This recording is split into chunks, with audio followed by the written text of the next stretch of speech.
To Sydney, Peter Greste joins us. He was at this parliamentary inquiry into press freedom yesterday, but Peter, as a journalist who's operated right around the world, hearing this happen in Sydney, in your own backyard yesterday, it must have been pretty scary.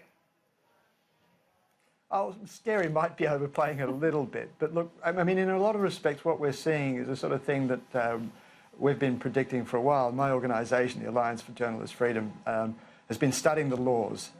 What happened was we saw when I was in Egypt the way in which the government there had crafted very loosely framed laws, loosely defined laws, that were then used to silence uncomfortable journalism. And although I'm not suggesting that Australia is about to become Egypt anytime soon, we've clearly got a much more stable democracy. We've got all sorts of institutions that stop us from getting to that extent. But the point is the political imperatives that drove Egypt are the same political imperatives that have pushed our laws into a fairly loosely drafted area, and that the authorities have then used to silence uncomfortable journalism. And we published a white paper about 3 weeks before the AFP raids. And that white paper predicted pretty much everything that the raids revealed. The fact that we've got laws that have criminalised otherwise legitimate journalism, that make it almost impossible to protect whistleblowers and sources, that make our data vulnerable to police inquiry and so on. And so to be able to have that opportunity to put that kind of argument to the most powerful committee in Parliament, I think was a really important moment. Peter, one of the executives mentioned yesterday, it might have been Michael Miller actually, who said that we might be living, or we are living, in a state of secrecy. Would you put it that way? Yeah, I would. I think that's fair enough. What's happened, though, is I think it's been driven by the war on terror.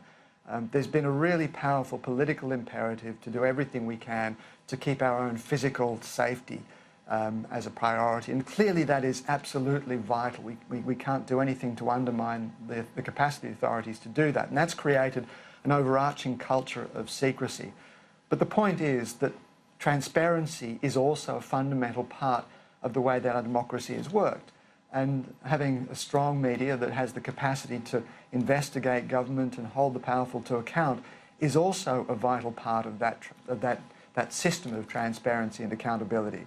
And so if we end up undermining one of the most fundamental pillars of our democracy in the process of trying to keep us safe, then national security fundamentally isn't served, I don't think. And so it's about trying to make sure that we keep these two ideas in mind, and that we make sure that we protect both. Peter, there was another interesting story that took place yesterday, quite alarming actually. I'd like to get your thoughts on it. The Office of the Attorney General had written a letter to Channel 9 telling the station to undertake, quote, some self-assessment after airing footage of Steve Dixon at a strip club. What were your thoughts on that? Look, I was very concerned. I mean, the fact that it comes from the Attorney General, I think, is deeply troubling. This is not a legal issue. You know, urging self-assessment is not. There's no legal imperative for that, and so. But yet, having a letter coming from the Attorney General implies a certain amount of threat, and I think that's deeply disturbing. No one has suggested that story wasn't in the public interest. That there was clearly there was a lot of information that was contained in that we need to know and needed to be part of the public debate. And I don't think One Nation has denied that either.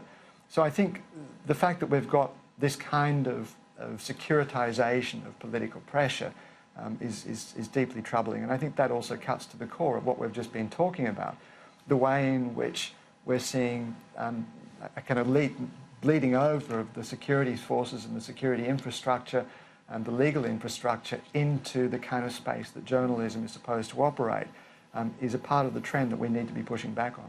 And Peter, I just finally want to say that I asked you a pretty convoluted question at the beginning of our interview. It was actually about the Sydney stabbing yesterday, and I just wanted to get your thoughts on how the media, security forces, police reacted to that stabbing in Sydney. You've operated in some pretty dangerous places around the world. I think it was all a surprise to us that this kind of thing could happen in the middle of almost peak hour in Sydney. But generally, was the response good from authorities and journalists as you saw it?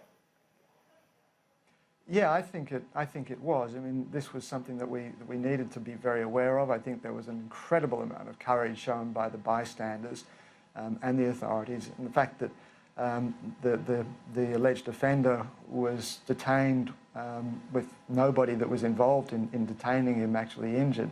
The fact that he was detained and not shot, I think is really, really valuable. I think it's a really commendable thing to be done, because what we want is for these things to be played out in court.